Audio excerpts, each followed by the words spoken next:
የሚዲያ ባለሙያዎች እንኳን በሰላም መጣችሁ። የሶዴፓም አባላት ተገኛችሁ እናመሰግናለን። በጣም ይቅርታ ሰዓቱን ካሰብንበት አፍተን ጀመርነው። ተሟልተው ይገኛሉ የጠራናቸው ሚዲያዎች ይመጣሉ ከሚል እሳቤ ነው።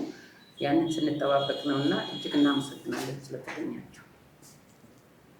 ከዚህ ቀጥሎ ሶዴፓ ከሰባተኛው አገራዊ ምርጫ ጋር በተያያዘ ያወጣውን መግለጫ በንባብ አሰማናል። በኢትዮጵያ ሕገ መንግስትና በዓለም አቀፍ የሰብአዊ መብቶች ድንጋጌዎች ላይ የተመሰረተው የዜጎች የመምረጥና የመመረጥ ሕገ መንግስታዊ መብት በቴክኒካል ችግሮችና በሀብት ብክነት ምክንያት ተሳቦ ሊበሰበስ አይችልም። ከኢትዮጵያ ሶሻል ዲሞክራቲክ ፓርቲ ሶዴፓ የተሰጠ ወቅታዊ መግለጫ። የኢትዮጵያ ሶሻል ዲሞክራቲክ ፓርቲ ሶዴፓ ሀገራችን ያለችበትን ውስብስብ ማህበራዊ፣ ኢኮኖሚያዊ እና ፖለቲካዊ ችግሮች ለመፍታት የሚያስችለን ብቸኛው አማራጭ ሰላማዊና ዲሞክራሲያዊ ትግል መሆኑን በጽኑ ያምናል። ይህ የፓርቲያችን ጽኑ አቋም በአጋጣሚ የመጣ ሳይሆን እንደ ፖለቲካ ፓርቲ ከተመሰረተበት ከ1987 ዓ.ም ጀምሮ የተከተለው ስልታዊ የትግል መስመሩ ነው። የሶዴፓ የኢትዮጵያን ሕዝብ የፖለቲካ ጥያቄዎች በሰላማዊና ፖለቲካዊ መንገድ መመለስ እንደሚቻል በመረዳት በሶስት አስርት ዓመታት ውስጥ በበርካታ ውጣ ውረዶች ውስጥ አልፎ የሰላማዊ ትግልን ባህል ለመገንባት የዲሞክራሲ ምህዳሩን ለማስፋት እና የዜጎችን ሰብአዊ መብት ለማስከበር በጽናት የቆመ የፖለቲካ ድርጅት ነው። የዲሞክራሲ ምህዳሩ በእጅጉ መጥበቡ የሰላምና ጸጥታ ሁኔታዎች ያለመረጋገጥ ሰላማዊ ነፃና ዲሞክራሲያዊ ምርጫን ለማካሄድ አዳጋች ቢያደርግም ኢሶዴፓ ጠባቡን መስኮት ተጠቅሞ በሰባተኛው ሀገር አቀፍ ምርጫ ላይ በመሳተፍ ለኢትዮጵያ ሕዝብ አማራጭ ሆኖ ለመቅረብ ሰፊ ዝግጅት ሲያደርግ መቆየቱ ይታወቃል።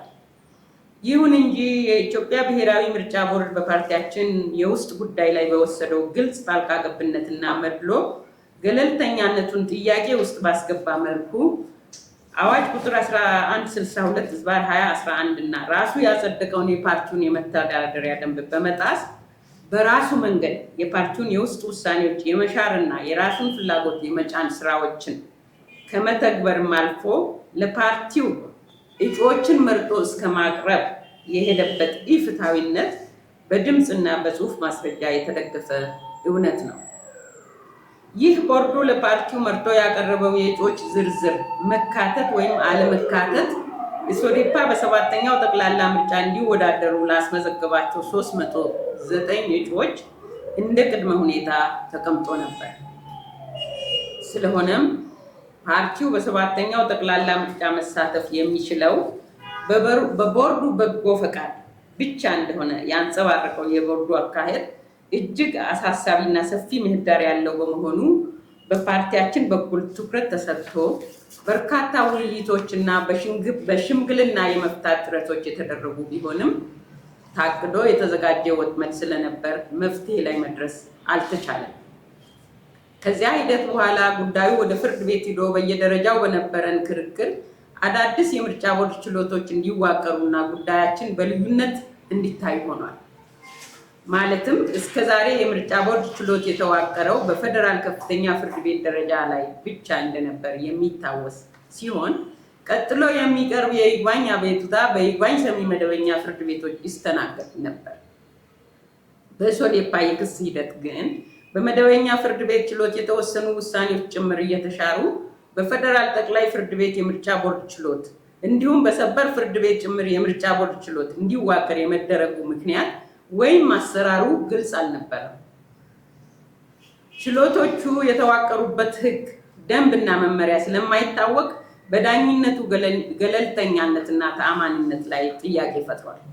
የሰባተኛው ሀገራዊ ምርጫ ሂደት የዲሞክራሲ ተቋማት ገለልተኛነትን ጥያቄ ውስጥ ባገባበት በአስቸጋሪ ሁኔታ ውስጥ መቀርቀሩ እንደ ሀገር ለሕዝብ ድምፅ ክብር ኖሮን ቀጥተኛ የህዝብ ተሳትፎን ለማመቻቸት አለመቻላችን አገራችን ያለችበትን ፈተና በግልጽ የሚያሳይ ሆኗል። ከፍትህ አደባባይ መፍትሄ መታጣት፣ የፍትህ መጓደልና የገለልተኛነት መርህ መጣስ የሂደቱ ተአማኒነት እንኳን መረጋገጥ አለመቻል የፓርቲያችን ህልውናን ብቻ ሳይሆን አገሪቱ የጀመረችውን የዲሞክራሲ ግንባታ ሂደት በእጅጉ የሚፈታተን መሆኑን እንረዳለን። አንደኛ፣ የእጩዎች ምዝገባ በየምርጫ ክልሎቹ እንደሚከናወን አዋጅ ቁጥር 1162/2011 አንቀጽ 30 ላይ ይደነግጋል። ይህ አዋጅ ባልተሻሻለበትና ወይም ባልተሻረበት ሁኔታ ምዝገባው በማዕከል መካሄዱ የአዋጁን ድንጋጌ የጣሰ አፈጻጸም ነውና ሊታረም ይገባል። ምዝገባ ስንል የእጩዎች ምዝገባ ማለት ነው። በውጤቱም ህዝቡን አማራጮችን አሳጥቷል። ምክንያቱም በርካታ እጩዎች ከገጠር እንደመሆናቸው ሳይመዘገቡ እንዲቀሩ ሆኗል። የህብረተሰቡን የፖለቲካ ውክልና ቀምቷል። በስም እንኳን የማያውቋቸውና ከክልሉ ጋር ምንም ትስስር የሌላቸው የብሔር ፓርቲዎች እንዲሁም በብልጽግና ፓርቲ የፓርላማ ወንበር በችሮታ የተሰጣቸው ፓርቲዎች የምርጫ ክልሎቹን እንዲከፋፈሉ ተደርጓል። በዚህ ህዝቡን ከምንም ባልቆጠረ የይስሙላ ምርጫ ህዝባችን መብቱን፣ ነፃ ፈቃዱንና አማራጩን ተነጥቋል። ሁለተኛ፣ ፓርቲዎች ያቀረቡትን እጩዎች የመመዝገብ ኃላፊነት በምርጫ አዋጅ ቁጥር 1162/2011 አንቀጽ 14(1) ለመሰረት የምርጫ ቦርድ ወይም በምርጫ ቦርዱ ሰራተኞች የሚከናወን ሆኖ ሳለ ቦርዱ በፈጠራ ያበለጸገውን የኤሌክትሮኒክስ የምዝገባ ሲስተም ተጠቅሞ አገሪቱ ያለችበትን የቴክኖሎጂ እድገትና ተደራሽነቱን ባላገናዘበ መልኩ ፓርቲዎችን በስርዓታዊ ማነቆ መቆጣጠር በሚያስችለው መንገድ ለእያንዳንዱ ፓርቲ ሲስተም አድሚን በመፍጠር ለሚስተጓጎለው ምዝገባ ተጠያቂነቱን የፓርቲው ባስመሰለ አካሄድና ቀድሞኑም ቦርዱ ገለልተኛ ባልሆነበት አሰምራለሁ፣ ቀድሞኑ ቦርዱ ገለልተኛ ባልሆነበት ሲስተማቲካሊ አብዛኛውን የተቃዋሚ ፓርቲ እጩዎች ባለመመዝገብ ከምርጫ ውጭ እንዲሆኑ አድርጓል። ሶስተኛ፣ ከላይ የተመለከተውን የምርጫ ቦርዱን የፈጠራ ሂደት አልፈው የተመዘገቡትንና ቦርዱም ትክክለኛነቱን አረጋግጦ ለህዝብ ይፋ ያደረጋቸውን 309 የፓርቲውን እጩዎች ሚያዝያ 6 ቀን 2018 ዓ.ም ፍርድ ቤት የሰጠውን ውሳኔ ምክንያት በማድረግ ከምርጫ ውጭ አድርጌያለሁ ማለቱ የህግ ጥሰት አለው። በምርጫ ሂደት የሚነሱ አቤቱታዎችና ክርክሮችን በተመለከተ በተጠሪው ቦርድ በተሰጠው ውሳኔ ላይ የፌደራል ከፍተኛ ፍርድ ቤት የቀረበለትን የይግባኝ ቅሬታ እንጂ ይህ በሌለበት ቀጥታ ክስ ቀርቦ በመጀመሪያ ደረጃ የዳኝነት ስልጣን ጉዳዩን ተመልክቶ የመወሰኑና ይግባኝ ሰሚውን ፍርድ ቤት ይህንን የከፍተኛውን ፍርድ ቤት ውሳኔ ተቀብሎ ማጽናቱ በአዋጅ ቁጥር 1162/2011 አንቀጽ 153 መሰረት የከፍተኛ ፍርድ ቤት የዳኝነት ስልጣን አይደለም። በመሆኑ ይህንኑ የከፍተኛ ፍርድ ቤት ውሳኔ ተቀብሎ የማጽናቱን አግባብነት ከኢትዮጵያ የምርጫ አዋጅ ቁጥር 1162/2011 አንጻር ለመመርመር ሰበር አጣሪ ችሎት በፌደራል ፍርድ ቤቶች አዋጅ ቁጥር 1234/2013 አንቀጽ 2 ንዑስ አንቀጽ 4 ሀ አንቀጽ 28 ንዑስ አንቀጽ 1 እና በፌደራል ጠቅላይ ፍርድ ቤት የሰበር ስነ ስርዓት መመሪያ ቁጥር 17/2015 አንቀጽ 6 ንዑስ አንቀጽ 1 መሰረት የስር ፍርድ ቤቶች ውሳኔ በሰበር ሊታይ ይገባል በማለት ለሰበር ችሎት 5 ዳኞች መርቶ እንደነበር ይታወቃል። ሆኖም ግን ለፓርቲው ግልጽ ባልሆነ መንገድ ሰበር ችሎቱ በግንቦት 10፣ 11 እና 12 በ6 ዳኞች ጉዳዩን እየመረመረና እያከራከረን ከቆየ በኋላ ፍትህን የማስፈን ጉዳይ ሳይሆን የጊዜ እጥረቱንና ሌሎች ቴክኒካልና ፋይናንሻል ችግሮችን ሲያስረዳን ቆይቶ በ5 ዳኞች ፊርማ ቀኖቹን ወደኋላ አጠንጥኖ በ10/9/2018 እንደተወሰነ በማስመሰል ፓርቲው ያቀረበውን የይግባኝ ቅሬታ ከመነሻው ባለመቀበል እንደተዘጋ አስመስለው ያለ ተፈጥሮ ህግ 3 ቀን ወደኋላ ሂደው የሰጡት ፍትህ የጎደለው ውሳኔ የዳኝነት ሂደቱን ጭምር ተአማኒነት ያሳጣ ግልጽ የፖለቲካ ውሳኔ ነበር። አራተኛ፣ የሲቪል እና የፖለቲካ መብቶች ዓለም አቀፍ ቃል ኪዳን አንቀጽ 25 መሰረት እያንዳንዱ ዜጋ ያለ ምንም ልዩነት የመምረጥ እና የመመረጥ መብት አለውና ቦርዱ ራሱ በፈጠረው ሲስተም የተመዘገበውን ዝርዝር አጽድቆ አረጋግጦና ፈርሞ ለህዝብ ይፋ ያደረገውን እጩ ተወዳዳሪ ህገ መንግስታዊ ልዩ መብቱን ነጥቆ በቴክኒካዊና አስተዳደራዊ ምክንያት ከምርጫው ውጭ ማድረጉና ቦርዱ ያለ አግባብ እየወሰደ ያለው እርምጃ የዜጎችን ፖለቲካዊ ተሳትፎ የሚገድብ ተግባር ነው። አምስተኛ፣ የአፍሪካ የዲሞክራሲ ምርጫና አስተዳደር ቻርተር እንደደነገገው መንግስታትና የምርጫ አስፈጻሚ አካላት ሁሉንም ያሳተፈና ግልጽነት ያለውን የምርጫ ሂደት እንዲያመቻቹ ያስገድዳል። ስለሆነም ቦርዱ በፓርቲው ውስጥ የተፈጠሩ የሀሳብ ልዩነቶችን ተመርኩዞ የፓርቲውን ደጋፊዎች አባላትንና ከበስተጀርባ ያለውን መራጩን ህዝብ አማራጭ ወደ ማሳጣት ሊያመራ አይገባም። ስድስተኛ፣ የተባበሩ መንግስታት የሰብአዊ መብቶች ድንጋጌ አንቀጽ 21 የመንግስት ስልጣን ምንጭ የህዝብ ፍላጎት ሊሆን የሚገባው በየጊዜው በሚደረግ ነፃና ፍትሃዊ ምርጫ እንደሆነ ይደነግጋል። ዲሞክራሲያዊና አስቻይ የሀሳብ ፉክክር ምህዳሮችን በመዝጋት ሰላማዊ የፖለቲካ እንቅስቃሴ የሚያደርጉ የፖለቲካ ፓርቲዎች በኢትዮጵያ የዲሞክራሲ ግንባታ ውስጥ ቦታ እንዳይኖራቸው ማድረግና የተፎካካሪ ፓርቲዎችን እጩዎች ከውድድር መሰረዝ መራጩ ህዝብ የፈለገውን አማራጭ እንዳያገኝ ያደርገዋል። ምርጫ ቦርድ ከፍርድ ቤት ውሳኔና ከህትመት ጋር በተያያዘ በተፈጠረው የጊዜ እጥረት ምክንያት እጩዎቻችንን መሰረዙን ቢገልጽም በሚሊዮን የሚቆጠር ህዝባችን የፓርቲያችን ደጋፊዎችና አባላት በምርጫው የመሳተፍ የመምረጥ ወይም ድምፅ የመስጠት ህገ መንግስታዊ መብታቸውን የማክበር አስፈላጊነቱን ፈጽሞ ከቁብ አልቆጠረው።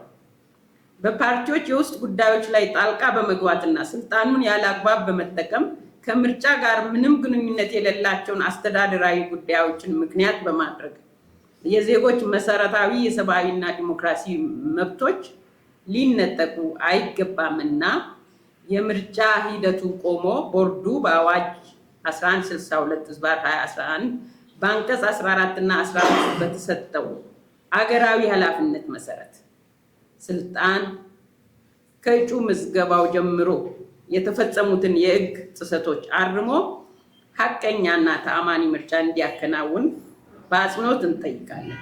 እደግማለሁ፣ የምርጫ ሂደቱ ቆሞ ቦርዱ በአዋጅ 1162/2011 በአንቀጽ 14 እና 153 መሰረት የምርጫው ሂደት ቆሞ ህግ ጥሰቶች ታርመው ሐቀኛና ተአማኒ ምርጫ እንዲከናወን በአጽንኦት እንጠይቃለን።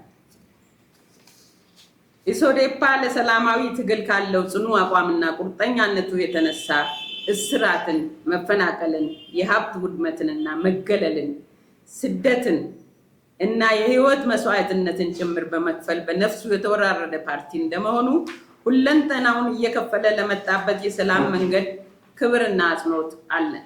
በመሆኑም መላው እጩዎቻችን፣ አባላትና ደጋፊዎቻችን፣ የተከበረው ህዝባችን የስልጣን ውክልና በምርጫ ካርድ የምናገኝበትን ብቸኛውንና ሰላማዊውን የፖለቲካ ትግል የምናራምድ መሆናችንን እያስታወስ ጥያቄያችን ፍትህ እስኪያገኝ ድረስ በያላችሁበት በትዕግስት እንድትጠብቁ የተለመደውን ትብብራችሁን እንጠይቃለን።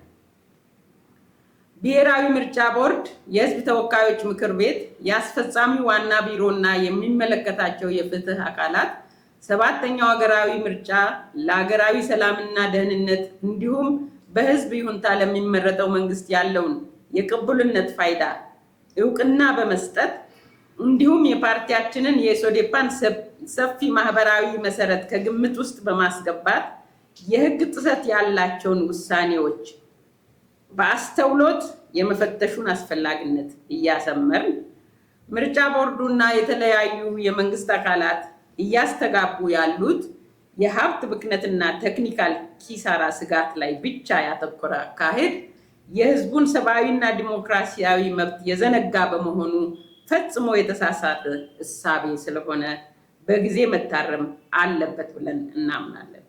በመሆኑም ነፃ፣ ተአማኒ እና ዲሞክራሲያዊ ምርጫን አለማረጋገጥ ሊያስከትል የሚችለውን አገራዊ ጉዳትና አለመረጋጋት ከግንዛቤ ባስገባ መልኩ ሁሉን ያካተተ እንደ ስሙ አማራጭ ያለው ተአማኒ ሀገራዊ ምርጫ እንዲመቻች ጥሪያችንን እናቀርባለን። ሀቀኛ ተፎካካሪ ወይም ተቃዋሚ የፖለቲካ ፓርቲዎች ሁሉ የኢትዮጵያ ሕዝብ በሰላማዊ እና በፍትሃዊ መንገድ አማራጭ ሀሳብ አግኝቶ በፈቃዱና በሙሉ ነፃነት የመመረጥና የመምረጥ የምርጫ ዲሞክራሲን ያለ መብት ጥሰት በሕገ መንግስቱ በተከበረለት አግባብ መተግበር እንዲቻለው ለእውነተኛ የምርጫ ፉክክር ከሕዝባችንና ከፓርቲያችን ጎን እንድትቆሙ በአጽንኦት እንጠይቃለን። የፓርቲያችን የሶዴፓ ሶሻል ዲሞክራቲክ ፓርቲ አባላትና ደጋፊዎች በሙሉ ይህ ፈታኝ ወቅት የዲሞክራሲ ጉዟችን አካል መሆኑን ተረድታችሁ በሰላም እና በህጋዊ መንገድ ከፓርቲያችሁ ጎን እንድትቆሙ እያሳሰብን የመመረጥ መብት ተነጥቀን ከሰባተኛው ሀገራዊ ምርጫ በፍትሃዊነት የተወገድንበትን መንገድ በመቃወም በሰላማዊና በህጋዊ መንገድ ድምፃችንን ማሰማት እንቀጥላለን። በመጨረሻም ባጋጠመን ውጣ ውረድ እንግልትና እልህ አስጨራሽ የምርጫ ፉክክርና ጉዞ ሁሉ ከጎናችን ቆማችሁ ያበረታታችሁን፣ እስከዚህ ቀን ድረስ በተስፋ የጠበቃችሁን፣ አይዟችሁ በሚል የተስፋ ቃል ላበረታችሁን በሀገር ውስጥና ከሀገር ውጭ ላላችሁ ኢትዮጵያውያንና ትውልደ ኢትዮጵያውያን ሁሉ ከፍ ያለ ልባዊ ምስጋናችንን እናቀርባለን። ሶዴፓ ለሀገራዊ አንድነትና ለዲሞክራሲያዊ ስርዓት ግንባታ ይታገላል። ግንቦት 17 ቀን 2018 ዓ.ም አዲስ አበባ ኢትዮጵያ።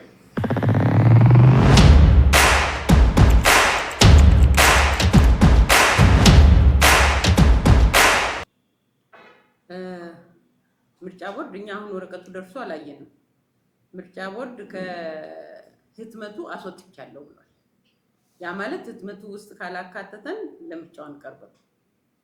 ይሄ ነው አክሰሱ በቦርዶች ስለሆነ። የዳኝነቱን ገለልተኛነት ያልንበት ምክንያት ዳኝነቱ በፕሮሰሱ ብዙ ያየናቸው ነገሮች አሉ ገለልተኝነቱን ጥያቄ ውስጥ የሚያስገቡ። ግን በከፍተኛ ፍርድ ቤት ከተከራከርን በኋላ ወደ ጠቅላይ ፍርድ ቤት ሲሄድ፣ ወደ ሰበር ሲሄድ የምርጫ ቦርድ ችሎት አልነበረም። የምርጫ ቦርድ ችሎት ከኛ ጉዞ ጋር እየተገጣጠመ እየተፈጠረ እየተዋቀረ የሄደ ነው። ግን ከዛ ላይ መጨረሻ ሰበር ላይም ስንደርስ የህግ ጥሰት እንዳለው ከስር ከፍተኛ ፍርድ ቤት የሰጠው ውሳኔ ያለ ስልጣኑ ስለሆነ ውድቅ አድርጎ አጣሪ ቡድኑ ይሄ ያለ ስልጣኑ ሄዷል አጣሪ ችሎቱ ብሎ ያ የህግ ክፍተት እንዲታይ ነው ወደ ሰበር የቀረበው። እና ሰበር ደግሞ የማይቀበል ከሆነ መጀመሪያ ስታቀርብ አቤቱታህን አይቀበልም አይደል? አያስቀርብም ብሎ ዘግቶ ይመልሳል። ወደ 5 ዳኞች ከሄደ በኋላ 3 ቀን አከራክረው በሶስተኛው ቀን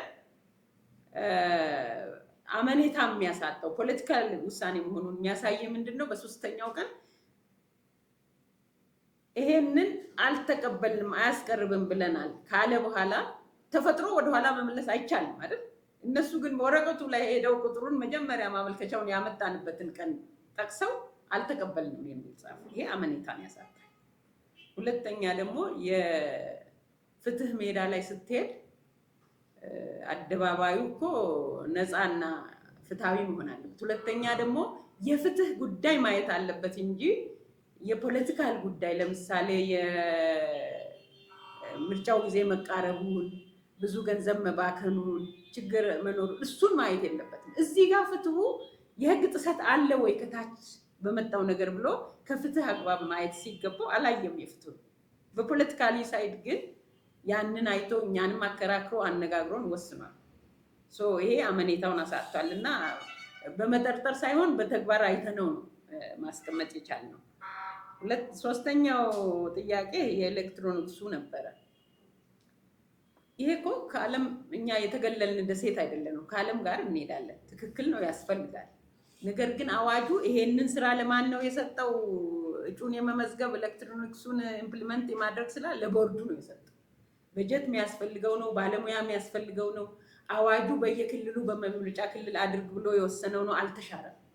ያንን ስራ ለአንድ አድሚን ሲሰጥና ከመሃል መዝግቡ ብሎ ሲል ያ ሲስተም ገጠር እንደማይሰራ ስለሚያውቅ ነው። አይ ያንን ቴክኖሎጂውን አላገናዘበም። እንደገና የራሱን በአዋጅ የተሰጠውን ኃላፊነት አልተወጣም። ትክክል አይደለም አካሄዱ። በዚህም ደግሞ ከ50% በላይ ምጮቻቸውን ሳያስመዘግቡ የቀሩ ፓርቲዎች አሉ። ከዛ በታችም እኛ ለምሳሌ 43 ነበረ ወደ ምርጫው ብንገባም 43% አላስመዘገብንም ነበር። በዛ መልኩ ይላል። ይሄ ሲስተሙን ቴክኖሎጂውን መቃወም ሳይሆን ኃላፊነቱን ያልተወጣውን ቦርዱን በአዋጁ መሰረት ተመልሶ ስራውን ያካሂድ የሚል ጥያቄ አለ። መመለስ አለበት። ይሄ ያለ አግባብ የተሰራ ስለሆነ በአዋጅም ጥሰት መታየት አለበት ነው። ቀጣይ አማራጫችን እኮ መግለጫችንም ላይ ያስቀምጠናል። ምርጫ ቦርዱ የሄደበት መንገድ ትክክል አለመሆኑን አስምረን አሁን እየሄደ ያለውን የምርጫ ፕሮሰስ አቁሞ በአገር አቀፍ ደረጃ አቁሞ ወደ ትክክለኛው መስመር ማምጣት አለበት። ምርጫ ማለት እኮ አሁን ጊዜው ደርሷል ሄደን ጨረስን ታተመ ማለት አይደለም። ውጤቱ ለሀገሪቱ ግብአት ካልሆነ፣ ውጤቱ ለሀገሪቱ ሰላም ካልፈጠረ፣ ውጤቱ ህዝቧን ካላካተተ ካገለለ ምርጫ ነውና ምርጫ ቦርድ ፋሲሊቴት የሚያደርገው አማራጭ እጩ ካላቀረቡ በአብዛኛው ቦታ አንዳንድ ሰው አቅርቦ ምርጫ ቢያንስ 2 እና ከዛ በላይ ነው። ያንን አድርጎ ለህዝብ ያለውን ንቀት ደግሞ ብልጽግናም በግልጽ ባሳየበት ኢትዮጵያን ከዳር እስከ ዳር እያስተዳደረ ህዝቡ በስም እንኳን ማያውቃቸውን ፓርቲዎች በየቦታው እየመደበ እነሱ እንዲመረጡ ብልጽግና አይወዳደርም። ለህዝቡ ክብር ዲሞክራሲ ደግሞ ምርጫውን መለማመድም ስለሆነ ሁለተኛ ሆኖ ብልጽግና ቀርቦ ማያስተዳድረን ቦታ የለምና ሀገሪቱ ላይ ሁለተኛ ሆኖ እንደው ህዝቡ ለመንፈሱ ለህሊናው እንደ ሰውነቱ 2 ሰው ቀርቦ ነበር አንድ መርጬ ወጥቻለሁ የሚለውን ነገር ቢያመቻች ጥሩ ነበር። ይሄንን ክብር አልሰጠም ለህዝብ፣ ይሄንን እድል አልሰጠም። ምርጫ ነው ግን አማራጭ አላቀረበም። ስለዚህ ይሄ መስተካከል አለበት፣ መቆም አለበት። አሁን ይሄ የምንልበት ምክንያት ቢሊየንስ ሊሆን ይችላል፣ በቢሊየን የሚቆጠር ገንዘብ አውጥቶ ሊሆን ይችላል፣ በሚሊየን የሚቆጠር ገንዘብ አውጥቶ ሊሆን ይችላል። ግን ውጤቱ ሊገመገም ይገባል። ከምንም በላይ የሆነውን አገርና የዜጎችን ህይወት ማሰብ ያስፈልጋል። የዜጎችን ምርጫ ዲሞክራሲያዊና ሰብአዊ መብት ማሰብ ያስፈልጋል። ምርጫ በአጠቃላይ እኮ የእያንዳንዱን ቤት፣ የእያንዳንዱን ገበታ፣ የእያንዳንዱን እንጀራ፣ የእያንዳንዱን ህይወት የሚዳስስ ነው። ምርጫ ትግራይን ከኢትዮጵያ የሚያቀላቅል ነው። ምርጫ ኦሮሚያን አማራን የሚያቀላቅል ነው። ምርጫ ታጣቂውን መሳሪያውን ቁጭ አድርጎ የሚያስመልስ ወደ ሀገሩ የሚያመጣ ነው። ወደ ህዝቡ የሚቀላቅል የሰራዊታችንን ሞት የሚያስቆም ነው። ታማኒ ሲሆን፣ አካታች ሲሆን፣ ስለዚህ የባከነው ገንዘብ ከዚህ ደህንነት አይበልጥም። ስለዚህ አሁን በደረሰበት ቆሞ ወደ ትክክለኛው ሀቀኛ ምርጫ መምጣት አለበት የኢትዮጵያ የምርጫ ሂደት። ይሄ ደግሞ በሰነድ ምርጫ ቦርድ ባወጣው ዶክመንት የተደገፈ እንጂ በቃል የማወራው ነገር አይደለም። ይህን ካልኩ ወንድሜ ከኢትዮጵያ ፕሬስ የመጣው ዮናስ ያነሳው ጥያቄ በፓርቲያችን ውስጥ የውስጥ ክፍፍል አልነበረም። በፓርቲያችን ውስጥ ቦርዱ ያደራጀው አንጃ ነበረ። ችግር አለብኝ እንዲህ ተቸግሬያለሁ ብሎ ለኛ ያላመለከተ ለፓርቲው በፓርቲው መተዳደሪያ ደንብ ያልተገዛ ነገር ግን ማመልከቻ ጽፎ ወደ ቦርዱ የሚያቀርብ ፎርጅድ ማህተም አሳትሞ ቲተር አሳትሞ ራሱን ሾሞ ስልጣን ሰጥቶ ቦርዱ ጋር አዋጅ አለ፣ የመተዳደሪያ ደንብ ቦርዱ ያጸደቀው የፓርቲው አለ። የቦርዱ ደግሞ ፈራሚ አካላት ህጋዊ ተወካዮች ይታወቃሉ አሉ። ይሄንን በጣሰ መልኩ የሚመጣውን ሰነድ ወስዶ በማስተናገድ ከነሱ በወሰደው ሰነድ ለኛ ቦርዱ ይጽፋል፣ እኛ ምላሽ እንሰጣለን፣ ከዛ ይመላለሳል። አሁን የፍርድ ቤትም ሲሄድ እንደዚህ ነው። ከዛ በኋላስ ቦርዱ ያለ አግባብ የነሱን ፊርማ ተቀብሏል፣ ቲተር ተቀብሏል፣ ራስን በራስ መሾም ተቀብሏል። ይሄ ሁሉ ወንጀል ስለሆነ ደረቅ ወንጀል ስለሆነ ወደ ፖሊስ ሄደ። ፖሊስ ተቀበለ። ያን ተቀብሎ ለማጣራት ለቦርዱ ደብዳቤ ጻፈ። የዛሬ 11 ወር ሐምሌ 10 ቀን እነዚህ ሰዎች በዚህ ቲተር ተጠቅመዋል ወይ በዚህ ማተም ተጠቅመዋል ወይ ይሄ እውነት ነው ወይ ማስረጃ ስጡን ብሎ ሲልክ ቦርዱ ራሱ ስላደራጃቸው ይሄው 11 ወር ማስረጃውን ከለከላቸው። እኛ ደግሞ እንደ ፓርቲ ጥቅምት ላይ ቢሮአችንንም እነዚህ ሰዎች ሰብረዋልና ወንጀል ነው። እንደገና ደግሞ ይሄም እስከ ማህተምና ቲተር ድረስ ሄደው ለባንክ ጽፈዋል፣ ለቦርዱ ጽፈዋል፣ ለሚዲያ ጽፈዋልና ወንጀሉ ይጣራ ብለን አመልክተን ልደታ ፖሊስ መምሪያ ለጻፈው ለጠየቀው ጥያቄ ማስረጃ አልሰጣችሁምና እንደ ፓርቲ ተበድለናል፣ ማስረጃው ይሰጥልን ብለን ማስረጃ ለፖሊስ እንዲሰጥ ፓርቲው ደብዳቤ ጻፈ ጥቅምት ውስጥ ለቦርዱ። ይሄው እስከዛሬ ቦርዱ ከለከለ። ለምን? ያንን ማስረጃ ከሰጠ እነዚህ ሰዎች ሊጠየቁ ነው የሚል እሳቤ ስላለው እነሱን ባካፕ ማድረግ ስላለበት ይሄ ሰነድ በቦርዱም እጅ አለ፣ በእኛም እጅ አለ፣ በፖሊስ መምሪያውም አለ። ይሄ ነው እውነቱ። ስለዚህ በማንኛውም ጊዜ እነዚህ የኛ አባላት ሲጀመር የአመራር አባላት መጀመሪያ በአባልነታቸው የአባልነት ደንብ ማክበር አለባቸው። ከዛ ባለፈ ግን የፓርቲው የበላይ አካል ጠቅላላ ጉባኤ ነው።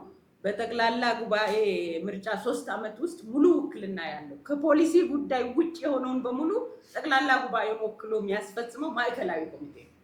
ይሄ ማዕከላዊ ኮሚቴ ነው የዲሲፕሊን እርምጃን በእነዚህ ላይ የወሰደውና አግባብነት አለው። በዚህ ሁሉ ግን ጣልቃ ገብቶ ነው ምርጫ ቦርድ ውሳኔውን ይሽራል፣ ለፍርድ ቤት ለፖሊስ የሚያስፈልገውን ሰነድ ይከለክላል፣ ይደብቃል። እነዚህ ሜሶች ስላሉ ይሄ ወደ ሚዲያ በግልጽ ስላልወጣ የተሸፋፈነ ነገር ስለሆነ ነው። ይሄ ነው የትኛውን ምርጫ ነው አቁሙ ብላችሁ የምትለው 1 ሳምንት የቀረው የኢትዮጵያ 7ኛው ብሔራዊ ምርጫ መቆም አለበት። 1 ቀን ቢቀረው 1 ሰዓት ቢቀረው መቆም አለበት። ሀገርን ከመጥቀም አኳያ፣ ህዝብን ከመጥቀም አኳያ፣ ሀገርን ከማሻገር አኳያ አዙሪትን ያለንበትን የጦርነትን፣ የግድያን፣ የመከፋፈልን ሩብ 1/3 ደግሞ 1/5 ህዝብ ይዘን በካድሬ ወደ ምርጫ ከምንገባ ህዝባችንን አቅፈን ነጭ እንደለበስኩ ነጭ ሆኖ ውስጣችን አጽድተን ውስጣችን ሰላምን ፈጥረን አስታርቀን ህዝባችንን ይዘን ወደ ምርጫ እንግባ ነው የምንለው። ለህዝባችን ስንል 1 ሰዓት ሲቆምም የኢትዮጵያ ብሔራዊ ምርጫ ቦርድ የምርጫ ሂደቱን እንዲያቆም እንጠይቃለን። ለጠቅላይ ሚኒስትር ቢሮ ጽፈናል። ይሄ አገራዊ ጉዳይ ነው ብለን አይመለከተኝም የሚል በስልክ ምላሽ ተሰጥቶናል። ለፓርላማ ቀጥታ ተጠሪነቱ የቦርዱ ለፓርላማ ስለሆነ ጽፈናል። መልስ መስጠት አልፈቀድም። ይሄ ነገር የሰብአዊ መብት የነካ ነው፣ ዲሞክራሲውንም ይነካል፣ ይታይልን ብለን ለሰብአዊ መብቶች ኮሚሽን ጽፈናል። የፍርድ ቤት ጉዳይም ስላለበት ማየት አንችልም ብሎ መልሷል። ግን ይሄ ሀገርን የሚነካ ነው። ስለዚህ እነዚህም ሰከን ብለው ተመልሰው ማየት አለባቸው፣ ሀገራችንን መታደግ አለባቸው። ምርጫውን ታማኒና አስቻይ ሁኔታ ያለው ቅቡልነት ያለውን መንግስት የሚያመጣ መሆን አለበት። ያ ነው ሰላማችንን የሚያመጣው እንጂ ተሯሩጠን የሿሿ ምርጫ ቢኖረን ምንም ሰላም አይፈጥርም። ይሄ አማራጩም ደግሞ ነፃ ሆኖ ለህዝብ መሰጠት አለበት እላለሁ። በዚህ ነው እንደ ሶዴፓ ያቀረብነው መግለጫችንም ይህንን በትክክል ያስቀምጣል።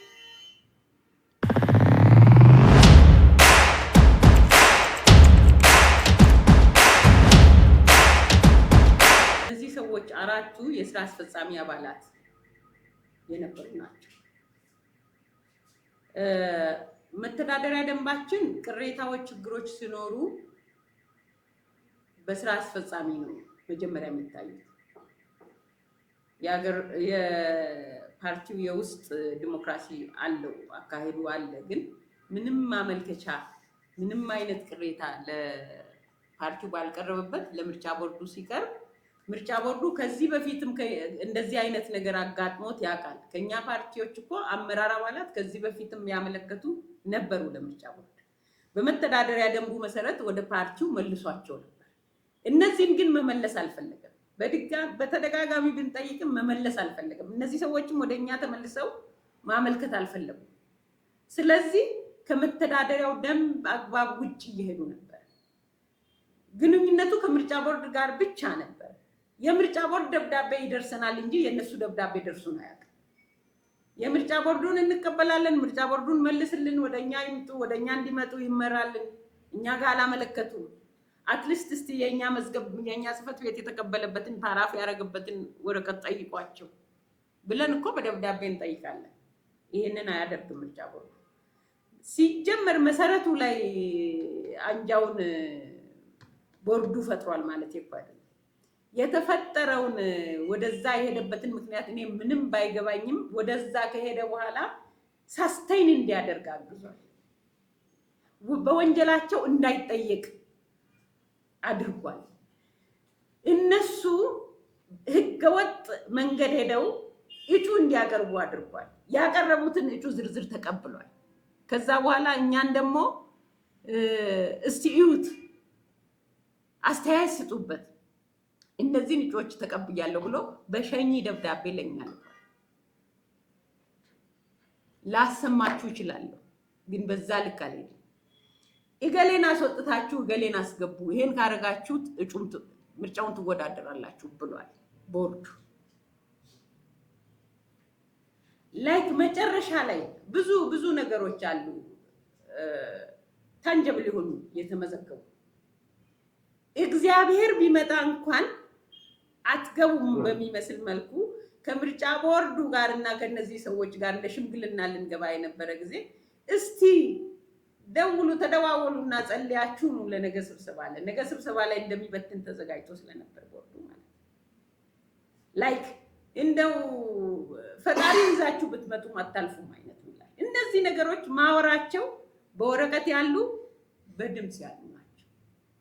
ሶ ይሄ ቀጥታ ጠልቃ ገብነት ነው። ደግሞ እጩ ከሰጡም በኋላ ቦታም ቀይራችሁ በዚህ ያስገቡ ብሎ ቦርዱ እስከሚጠይቅ ይሄ በፍጹም ለእኔ በቃላት ማልገልጸው ጠልቃ ገብነት። የማዕከላዊ ኮሚቴ ውሳኔም የመሻር የማጽደቅ መብት ቦርዱ የለው። በተደጋጋሚ ነው ይሄን ያደረገው። ግን ያን ሁሉ አለፉ። ከ63 የኢትዮጵያ ፖለቲካ ፓርቲዎች ውስጥ የአንድ የሶዴፓ ፓርቲ መሪ አንድ እኔ ብቻ ነኝ ሴት መሪ። ሴት እንፈልጋለን የሚል ፕሮፓጋንዳ ለበጀቱ ለፋንድ ራይዚንግ የሚያቀርብ ምርጫ ቦርድ ተንበርክኬ እስካናግረው ድረስ ቆሜ ከምርጫ ቦርድ ባለስልጣናት ጋር እኮ እኩል የማውራት ስሜት እንዳይሰማኝ ድረስ መንፈስ የመስበር ስራ በግል ሰርተውብኛል። መንፈስ የመስበር ስራ ግን እኔ 50% የኢትዮጵያን ሴቶች እወክላለሁ ብዬ አስባለሁ። 50% የኢትዮጵያ ሴቶች ፖለቲካሊም ሊወከሉ ይገባል ብዬ ማስማምን ሰው ነኝ። ይሄ ደግሞ ሂደት በግድ እውን የምናደርገው ነው እንጂ ለምንን የምናገኘው አይደለም። አየሁት ያሉትን ሁሉ እንኳ ተቀብዬ መጨረሻ ላይ ፐርሰናሊ እኔን ጥላቻ ከሆነ እኔ ከምርጫው ልውጣና ኤቭሪባዲ በቃ ህገ መንግስታዊ መብቱ ሌላው ይከበር የሚል ጽፌ ለወይዘሮ ሜላት ተሰብሳቢ ሰጥቻለሁ። ቱ ዛት ኤክስተንት ገባ። ፐርሰናል አታክም የኔ የሴት መሪ ሆኜ እዚህ አካባቢ የሚኖር ፊል አድርገው ከሆነ በሚል ማለት ነው። ይሄ ሁሉ በጽሁፍ ያለ ነገር ነው። ይሄ ነው እውነት። ለዚህ ነው ምርጫ ቦርድ አንጃውን የተፈጠረውን አንጃ ባካፕ አድርጓል። ወንጀላቸው እንዳይታይ አድርጓል። ያቀረቡትን እጩ ፋይናሊ ባይዘው ፍርድ ቤትም ውድቅ አድርጎባቸው ነበር። ግን እኛ እንደ ፓርቲ መስፈርቱ ይሄ ከሆነ እነሱንም አስገቡና ቀጥሉ ብለናል። ከኛ አባላት ውስጥ ስላመጣችሁ እነሱንም መዝግቡና ቀጥሉ የሚል ምላሽ ሁሉ ሰጠ። ቱ ዛት ኤክስተንት በቃ እስኪ በቃ ድረስ እንድንበረከክ ወይም እንድንፈርስ እንደ ፓርቲ የሄዱበትን ሁሉ እኮ ተቀብለናል። ያ ነው እውነቱ። አሁን ከሚዲያም ባለፈ እውነቱን ነው የምነግራችሁ፣ ህዝባችን ማወቅ ስላለበት።